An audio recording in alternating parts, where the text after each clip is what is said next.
Welcome dear student, welcome to this video. As you know हम लोगों ने जो है वो हमारा नया चैप्टर स्टार्ट किया है, that is origin and evolution of life. ठीक है, जो हमारा चैप्टर नंबर 5 है, origin and evolution of life जो है, इस चैप्टर में हमने जो है वो स्टार्टिंग का इसका इंट्रोडक्शन देखा। इसमें हमने देखा कि कुछ ऐसे पॉइंट्स हैं या कुछ ऐसे टॉपिक्स हैं जो आपके पोर्शन से डिलीट हो गए हैं। ठीक है, तो उनके बारे में भी हमने थोड़ा सा जो है वो बात की थी कि कैसे अर्थ फॉर्म हुई, फिर उसके बाद में जो है वो उसके ऊपर लाइफ जो है वो कैसे आई, अलग अलग थियोरीज कैसे रखी गई। अब जो है मतलब आपके सिलेबस में जो इंक्लूड किया गया है वो है मॉडर्न सिंथेटिक थ्योरी। ठीक है, मॉडर्न सिंथेटिक थ्योरी आपको ये बताती है कि लाइफ तो अर्थ पे आ गई, लेकिन लाइफ जो इस अर्थ पे आई है उसमें आपको इतने सारे वेरिएशन कैसे दिख रहे हैं। ठीक है, how different variations are seen in the living organisms. ठीक है, तो ये जो भी लिविंग ऑर्गेनिजम्स में वेरिएशन कहाँ से आए, अलग अलग स्पीशीज कैसे फॉर्म हुई, ये एक्सप्लेन करने की कोशिश कर रहा है कौन, मॉडर्न सिंथेटिक थ्योरी। ठीक है, तो let's see about modern synthetic theory. Modern synthetic theory जो है ये इसे ट्रू सिंथेटिक थ्योरी भी माना गया है, या it is a truth synthetic theory, क्योंकि ये सारे एस्पेक्ट्स को जो है वो मद्देनजर रखते हुए ये थ्योरी बनाई गई है। ठीक है, इसमें देखो आपको जेनेटिक एस्पेक्ट भी दिख रहा है, इकोलॉजिकल एस्पेक्ट है, एनाटॉमिकल एस्पेक्ट है, जियोग्राफिकल एस्पेक्ट है एंड पेरेंटोलॉजिकल। जेनेटिक मतलब जेनेटिक लेवल पे, ठीक है, इकोलॉजिकल मतलब एनवायरमेंटल पॉइंट ऑफ व्यू से भी बताया है, एनाटॉमिकल मतलब शारीरिक रूप से जो क्या चेंजेस आए हैं वो भी बताया है, जियोग्राफिकल मतलब जो भी हमारे क्लाइमेटिक कंडीशन है, जियोग्राफिकल कंडीशन है उसको ध्यान में रखते हुए, एंड पैलेंटोलॉजिकल मतलब जो अवशेष हमें मिलते हैं, फॉसिल्स। ठीक है, जब भी हम जो है वो ज़मीन से खोदकाम करते हैं उससे जो हमें अवशेष मिलते हैं जिन्हें फॉसिल्स कहा जाता है, उनको भी ध्यान में रखते हुए उनकी भी जो है वो स्टडी की है, और उसके बाद में जो है वो एक कंक्लूजन पे पहुँचे हैं कि इस तरह से जो है वो इवोल्यूशन हुआ होगा। ठीक है, तो ये सारी चीज़ों को जो है वो मिक्स करके, इन सारी चीज़ों को ध्यान में रखते हुए ये थ्योरी बनाई गई है। ठीक है, इस थ्योरी को बनाने के लिए या इस थ्योरी के में जो भी चीज़ें हम देखेंगे उनमें जो है वो इस थ्योरी में कौन कौन से साइंटिस्ट इंक्लूड किए गए हैं कौन कौन से साइंटिस्ट जो हैं इनका कंट्रीब्यूशन है, वो है R. Fisher, then J.B.S. Helden, then T. Zobezdansky, then J. Huxley, E. Mayer, Simpson, then Steben, Fisher, Sewall Wright, Mendel and Morgan। ये सारे ऐसे साइंटिस्ट हैं, all of them are included or contributed something into this theory. ठीक है, इस theory में इन सबका जो है वो कहीं ना कहीं हाथ है, कंट्रीब्यूशन है। ठीक है, देन इसमें जो है वो हमने मेंडेलियन पॉपुलेशन सबसे पहले इसको एक्सप्लेन किया है। इसमें मेंडेलियन पॉपुलेशन हम देख चुके हैं, ये वो पॉपुलेशन होती है मतलब ग्रुप ऑफ ऑर्गेनिज्म जो आपस में क्या करते हैं, इंटरब्रीड करते हैं, उसे मेंडेलियन पॉपुलेशन कहा जाता है। ठीक है, अब जो भी ये पॉपुलेशन होती है वो जीन पूल शेयर करती है। जीन पूल मतलब होता है कि एक ऑर्गेनिज्म जो है वो दूसरे ऑर्गेनिज्म से कनेक्टेड है in the way of genes, क्योंकि उसके जीन्स जो हैं उसके ऑफस्प्रिंग में जाएंगे, उसके ऑफस्प्रिंग के जीन्स जो हैं उसके ऑफस्प्रिंग में जाएंगे, मतलब इन सब में जो है वो कहीं ना कहीं एक जीन का जो है वो ब्रिज बन गया है, इसीलिए उसे क्या कहा गया है, जीन पूल। तो एक पॉपुलेशन में जो भी टोटल अमाउंट ऑफ जीन्स होते हैं उन्हें जीन पूल कहा जाता है। इस जीन पूल से ही जो है वो जीन फ्लो जो है वो ये होता है, तैयार होता है। एक्चुअली जीन फ्लो जो है, ये जीन फ्लो क्या है, क्या होता है कि एक पर्टिकुलर पॉपुलेशन के कुछ लोग हैं जो उस पॉपुलेशन को छोड़ के, उस ग्रुप को छोड़ के अगर कहीं और चले जाते हैं, ठीक है, तो वो अकेले नहीं जा रहे, वो अपने साथ अपने जीन्स भी लेके जा रहे हैं, और वो जीन्स जो है जब एक पॉपुलेशन से अब वो जाएंगे तो कहीं दूसरे पॉपुलेशन में ऐड होंगे, तो वो जब भी वो क्या करते हैं, एक पॉपुलेशन से जीन्स लेकर दूसरे पॉपुलेशन में जो है वो ऐड करते हैं, that is called as gene flow, उसे कहा जाता है जीन फ्लो। ठीक है, देन जीन फ्रीक्वेंसी में देखो मेंडल ने हमें बताया है कि कोई भी कैरेक्टर जो है वो ट्रेट से जो है वो एक्सप्रेस होता है। जो भी ट्रेट होता है इनमें कम से कम 2 अलील्स होते हैं। ठीक है, अब ये जो भी अलील्स है, ये अलील्स जो है हमें पता है कि वो क्रोमोसोम के ऊपर सेम लोकस पे प्रेजेंट होते हैं। अब नेक्स्ट जनरेशन में मतलब हर जनरेशन में ये जो भी अलील्स है वो कितने प्रपोर्शन में, कितने परसेंटेज में जो है वो रिपीट हो रहे हैं। ठीक है, उसे कहा जाता है जीन फ्रीक्वेंसी। ठीक है, तो जो भी जीन्स हैं जो हर जनरेशन में कितने बार रिपीट हो रहे हैं, रिपीटिशन जो है वो उनका कितने % में हो रहा है, कितने प्रोपोर्शन में हो रहा है, उसे कहा जाता है जीन फ्रीक्वेंसी। ठीक है, तो यहाँ पे वही कहा गया है, the proportion of allele in the gene pool to be total number of alleles at a given locus, वो कितने प्रोपोर्शन में जो है वो क्या हो रहे हैं, रिपीट हो रहे हैं। देन इसके बाद में जो भी मॉडर्न सिंथेटिक थ्योरी है, ये 5 फैक्टर, इसके 5 मेन फैक्टर्स हैं, लेकिन इन 5 मेन फैक्टर्स को जो है वो 3 बड़े कंसेप्ट्स के थ्रू एक्सप्लेन किया गया है। मतलब अगर हमें मॉडर्न सिंथेटिक थ्योरी जो है वो समझना है तो हमें जो है ये 5 एस्पेक्ट्स जो है वो समझने पड़ेंगे, और इन 5 एस्पेक्ट्स को जो है वो 3 बड़े ग्रुप में डिवाइड किया गया है। 3 जो है वो एक ब्रॉडली क्लासीफाई किया गया है, और ये 3 बड़े ग्रुप जो है इनमें सबसे पहला है जेनेटिक वेरिएशन, दूसरा जो है दैट इज नेचुरल सिलेक्शन, और जो तीसरा है दैट इज आपका आइसोलेशन। ठीक है, तो ये तीनों हमको देखना है, लेकिन आज इस वीडियो के थ्रू जो है वो हम पहला एस्पेक्ट देखेंगे, वो है जेनेटिक वेरिएशन। जेनेटिक वेरिएशन जो है ये एस्पेक्ट आपको ये बता रहा है कि हर ऑर्गेनिज्म में जीन्स में इतनी विभिन्नता, इतना डिफरेंस कहाँ से आया, या क्या क्या कारण है जिसकी वजह से जेनेटिक वेरिएशन आ सकता है किसी भी ऑर्गेनिज्म में। ठीक है, या किसी भी पॉपुलेशन में। ठीक है, उनके जीन्स में फर्क किन कारणों की वजह से आ सकता है, तो यहाँ पे वही बताया, द चेंज इन जीन और जीन फ्रीक्वेंसी। ठीक है, जीन या फिर जीन के रिपीट होने की जो फ्रीक्वेंसी है उसमें अगर फर्क आता है तो उसे जेनेटिक वेरिएशन कहते हैं। और ये इसका सबसे पहला कारण है जीन म्यूटेशन। सबसे पहला जो कारण है वेरिएशन के लिए वो है जीन म्यूटेशन। सबसे पहले म्यूटेशन क्या होता है, म्यूटेशन मतलब होता है सडन चेंज। आपका जो जीन्स है, जीन का जो मेकअप है, ठीक है, क्रोमोसोम के ऊपर अगर उन जीन्स में जो है वो एकदम से बदलाव आ जाता है, वो जीन्स चेंज हो जाते हैं या फिर वहाँ से जो है वो हट जाते हैं, तो उसकी वजह से आप ऑब्वियसली आपके मॉर्फोलॉजी में और फिजियोलॉजी में, मतलब आपके शारीरिक बनावट में और आपके जेनेटिक मेकअप में कहीं ना कहीं बदलाव आएगा, और उसकी वजह से जो है वो आप में फ़र्क दिखने लगेगा। ठीक है, तो एकदम से किसी भी एक्सटर्नल फैक्टर, बाहरी फैक्टर की वजह से आने वाला जो बदलाव होता है उसे म्यूटेशन कहा जाता है। ठीक है, फॉर एग्जाम्पल जैसे कि जो है वो अगर आप ज़्यादा एक्सरेज जो है उसमें आप एक्सपोज हो रहे हैं आपकी बॉडी, ठीक है, तो आपकी बॉडी में जो है वो कुछ चेंजेस हो सकते हैं। ठीक है, तो ये जो है एक्सरे क्या है, ये आपके बॉडी का फैक्टर नहीं है, ये बाहर का फैक्टर है, एक्सटर्नल फैक्टर है। और ये फैक्टर अगर जो है वो बार बार अगर आपके बॉडी पे एक्सपोज हो रहा है तो हो सकता है कि आपके जीन्स में चेंज हो जाए और उसकी वजह से जो है वो म्यूटेशन हो सकता है। बहुत सारे ऐसे सब्सटेंसेस हैं जिन्हें म्यूटेजेनिक एजेंट कहा जाता है, जिनकी वजह से म्यूटेशन होता है। बहुत सारे केमिकल्स भी हैं जो म्यूटेशन कॉज कर सकते हैं। ठीक है, तो म्यूटेशन की वजह से जैसे बताया कि अगर आपके जीन्स में चेंज हो रहा है तो ऑब्वियसली अगर जीन चेंज हो रहा है तो जीन के ऊपर ही आपका पूरा फिजिकल जो क्या कहेंगे हम, आपको फिनोटाइप है वो डिपेंड करता है। ठीक है, तो उसकी वजह से अगर जीन चेंज हुए तो ऑब्वियसली आपका फिनोटाइप भी क्या होगा, चेंज होगा। ठीक है, अगर एक ही सिंगल जीन में जो है अगर बदलाव होता है तो उसे पॉइंट म्यूटेशन कहा जाता है या फिर जीन म्यूटेशन कहा जाता है। और म्यूटेशन की वजह से फर्क, जिसे हम वेरिएशन कहते हैं, वो आपको देखने मिल सकता है। मतलब ये एक पहला कारण है जिसकी वजह से जेनेटिक वेरिएशन हो सकता है। ठीक है, देन इसके बाद में है जेनेटिक रिकॉम्बिनेशन। जैसे कि हमें पता है कि सेक्सुअली रिप्रोड्यूस करने वाले जो ऑर्गेनिजम्स हैं उनमें मियोसिस होता है for the process of gamete formation.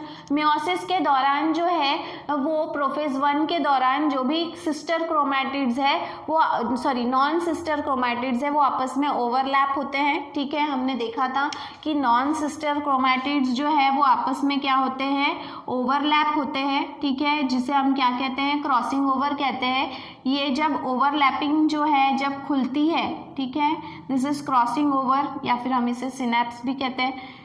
जब ये क्रॉसिंग ओवर खुलेगी, ये दोनों ही जो नॉन सिस्टर क्रोमैटिड्स हैं जो ओवरलैप हुए थे, ये आपस में जो है इंफॉर्मेशन क्या कर लेते हैं, एक्सचेंज कर लेते हैं, और उसे कहा जाता है क्या, रिकॉम्बिनेशन। मतलब जेनेटिक रिकॉम्बिनेशन जो है it is the result of sexual reproduction. During sexual reproduction crossing over takes place, during crossing over the exchange of material takes place, and because of exchange of material recombination takes place. उसकी वजह से जो है वो recombination होगा। अब obviously recombination होगा तो जीन्स में फेरबदल होगा।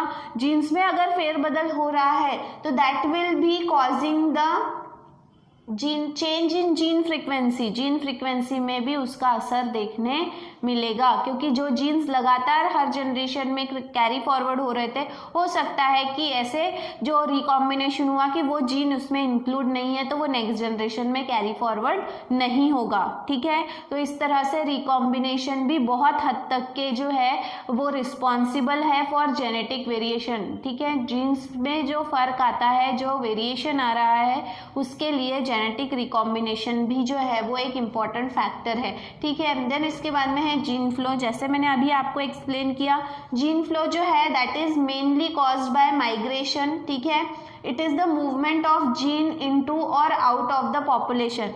या तो पुराने ग्रुप में से जो है वो कुछ लोग जा रहे हैं, ठीक है, वहाँ से छोड़कर चले गए। एक गांव है, एक गांव की पॉपुलेशन है, वो गांव में कुछ रहने वाले लोग जो है वो अब छोड़कर वो उस गांव को छोड़कर कहीं और चले गए, तो उस गांव में रहने वाले जो लोग थे, ठीक है, उनकी जो जीन फ्रीक्वेंसी थी वो चेंज हो गई ना, क्योंकि वहाँ से जो जीन कुछ पॉपुलेशन के लोग जा रहे हैं, मतलब उनके जीन्स वहाँ से निकलकर बाहर जा रहे हैं। ठीक है, अब ये क्या हो गया, जब जीन्स आउट बाहर जा रहे हैं, अब वो जो लोग बाहर गए वो जब दूसरे गांव में जाएंगे तो वहाँ पे जो पुरानी पॉपुलेशन थी उसमें जाकर वो उनमें ऐड हो रहे हैं, मतलब वहाँ पे नए जीन क्या हो रहे हैं, आ रहे हैं। तो इस तरह से जब जीन जो है वो एक जगह से दूसरी जगह या दूसरी जगह से जो है वो पहली जगह आते हैं, मतलब उनका जो है वो एक्सचेंज होता है लोगों के द्वारा। ठीक है, तो उसे कहा जाता है क्या, gene flow, and that is caused because of migration. उसका मेन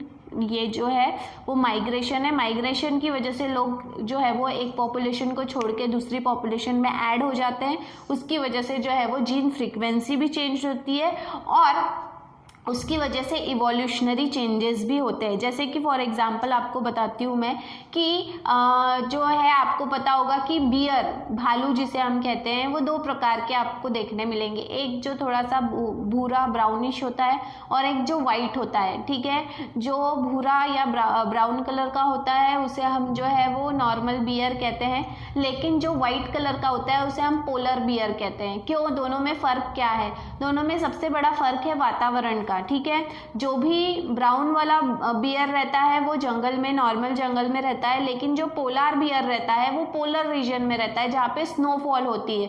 ठीक है, तो जो जहाँ पर जैसा रह रहा है उसका जो जीन मेकअप है वो वैसा ही हो गया है। लेकिन अगर उसकी पॉपुलेशन, अब ये भालू जो है वो ऑब्वियसली एक ही प्रजाति है, लेकिन उसके जो है वो अलग अलग क्या हो गए हैं, टाइप्स हो गए हैं, वैरायटी दो अलग अलग क्यों हो गई है? क्योंकि हो सकता है कि भालुओं का कुछ झुंड कुछ समय पहले जो है वो नॉर्मल जंगल को छोड़कर पोलर रीजन में चला गया। पोलर रीजन में जाने के बाद में उनके शरीर में इस तरह के बदलाव हुए कि वो पोलर रीजन में रहने के लायक बन सके। ठीक है, तो इस तरह से जो भी पॉपुलेशन है ये सेपरेट होती है, तो एक जगह से दूसरी जगह जीन्स ऐड होते हैं और एक जगह पे कम होते हैं, that is called as gene flow. ठीक है, देन इसके बाद में जेनेटिक ड्रिफ्ट। जेनेटिक ड्रिफ्ट मतलब क्या होता है? एक जीन फ्लो चल रहा है, एक जनरेशन से दूसरे जनरेशन में जीन्स जो है वो पर्टिकुलर टाइप पैटर्न में जो है वो कैरी फॉरवर्ड हो रहे हैं, लेकिन किसी कारण की वजह से जो है एक क्या कहेंगे हम उसको, उस फ्लो में कहीं ना कहीं रुकावट आ गई। ठीक है, जो भी ये नॉर्मल फ्लो चल रहा था उसमें रुकावट आ गई। रुकावट का कारण कुछ भी हो सकता है, जैसे कि फॉर एग्जांपल एक पॉपुलेशन है, ठीक है, उसमें नंबर ऑफ लोग हैं, लेकिन किसी नैसर्गिक आपदा की वजह से, नेचुरल कैलेमिटीज की वजह से, नेचुरल डिजास्टर की वजह से जो है उसमें से कुछ लोग मर गए। जैसे कि अर्थक्वेक आता है, फ्लड आता है, वॉल्केनिक इरप्शन होता है, बहुत सारी ऐसी चीज़ें हैं जो हर साल या कुछ सालों के बाद में रिपीट होते हैं ऐसे डिज़ास्टर, जिसकी वजह से वो पॉपुलेशन में से कुछ लोग मर गए, तो वो जो नंबर है पॉपुलेशन का वो क्या हो जाएगा, कम हो जाएगा, द पॉपुलेशन विल रिड्यूस। अब जो लोग मर गए उनके पास में जो जीन्स थे वो भी क्या हो गए, उस पॉपुलेशन से डिलीट हो गए, क्योंकि वो पॉपुलेशन में अब वो जीन्स दोबारा से ऐड नहीं होंगे, क्योंकि वो लोग जिनके पास में वो जीन्स थे वो वहाँ से क्या हो चुके हैं, एलिमिनेट हो चुके हैं। तो इस तरह की आने वाली जो रुकावट है उसकी वजह से कुछ जीन्स जो हैं वो डिलीट हो जाते हैं, और उसकी वजह से फिर जो है वो नए जीन्स आपको जो है आपके अंदर डेवलप होते हैं धीरे धीरे, और उसकी वजह से भी जो है वो इवोल्यूशन या फिर जेनेटिक वेरिएशन आता है। ठीक है, तो इस तरह से जो है दैट इज जेनेटिक ड्रिफ्ट। तो यहाँ पे नेचुरल डिज़ास्टर यहाँ पे का ही है, और नेचुरल डिज़ास्टर जो है वो जेनेटिक ड्रिफ्ट जो है वो आने के चांसेस सबसे ज़्यादा जो है वो छोटी पॉपुलेशन में होते हैं जहाँ पे उनके नंबर्स कम होते हैं। ठीक है, देन इसके बाद में नेक्स्ट सबसे लास्ट है क्रोमोसोमल एब्रेशन। कोई भी नई स्पीशीज़ या फ़र्क आपको जीन्स में जो है वो क्रोमोसोमल एब्रेशन की वजह से भी दिख सकते हैं। क्रोमोसोमल एब्रेशन का मतलब होता है क्रोमोसोम्स के ऊपर जो जीन्स होते हैं उनमें फेरबदल होना, उनमें चेंजेस हो जाना। ठीक है, अब जो भी स्ट्रक्चरल और morphological change in the chromosome उनके टाइप्स है, ये सब जो है वो क्रोमोसोमल एब्रेशन के टाइप है। जैसे कि डिलीशन हो सकता है कि एक क्रोमोसोम है उसके ऊपर नंबर ऑफ जीन्स हैं ABCD, ठीक है, लेकिन उसमें से B जो है वो डिलीट हो गया किसी कारण की वजह से, तो क्या बन गया ACDE। ठीक है, तो इस तरह से जो है वो वहाँ से B चला गया। अब B के पास में जो इन्फॉर्मेशन थी वो वहाँ से डिलीट हो गई, इसका मतलब आपको बॉडी में चेंज दिखेगा। ठीक है, देन डुप्लीकेशन। डुप्लीकेशन में क्या होता है, कुछ जीन्स हैं जो बार बार रिपीट होते हैं, उनके नंबर बढ़ जाते हैं या फिर वो डबल हो जाते हैं। जैसे कि ABCD है तो उसमें ABCD मतलब AB वहाँ पे क्या हो गया, रिपीट हो गया। ठीक है, तो उसकी वजह से भी जो है वो AB के पास में जो इन्फॉर्मेशन थी वो डबल हो गई। ठीक है, तो इसकी वजह से भी चेंजेस होंगे। इन्वर्शन मतलब क्या होता है कि जो भी फॉर एग्जाम्पल ये क्रोमोसोम है, ठीक है, क्रोमोसोम के ऊपर ABCD ये इस तरह के 4 जीन्स हैं, लेकिन किसी कारण की वजह से जो है ये क्या हो गया, पूरा 180 डिग्री जो है वो टर्न हो गया। यहाँ पे A है, ठीक है, A के बाद में B, यहाँ आ गया C और ये हो गया D। अब जब ये जो है वो जब वापस से ये गुत्थी खुलेगी, ये टूटकर जो है वो वापस से जुड़ेगा, तो क्या हो जाएगा, A के पास में C आ जाएगा, फिर B आएगा और फिर D आएगा। क्या हो गया इसकी वजह से, इन्वर्शन। जो एक्चुअली पहले B चाहिए था और फिर C चाहिए था, तो क्या हो गया, वो उल्टा हो गया, बिकॉज वहाँ पे क्या हो गया, वो जो है वो 180 डिग्री क्या हो गया, ट्विस्ट वहाँ पे फॉर्म हो गया फॉर एनी रीजन, किसी भी कारण की वजह से जो है वो एबनॉर्मलिटी की वजह से ये हो सकता है। एंड सबसे लास्ट में है ट्रांसलोकेशन।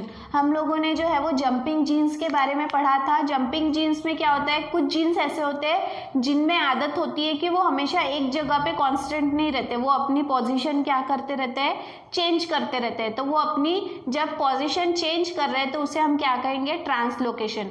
अब जीन्स अगर अपनी पोजीशन चेंज करता है तो उसकी वजह से भी आपको लोगों में मतलब उस ऑर्गेनिज्म में फर्क नजर आता है। ठीक है, और ये सारे कारणों की वजह से जो है वो आपको क्या देखने मिलेगा, जेनेटिक वेरिएशन जो है वो फॉर्म होती है।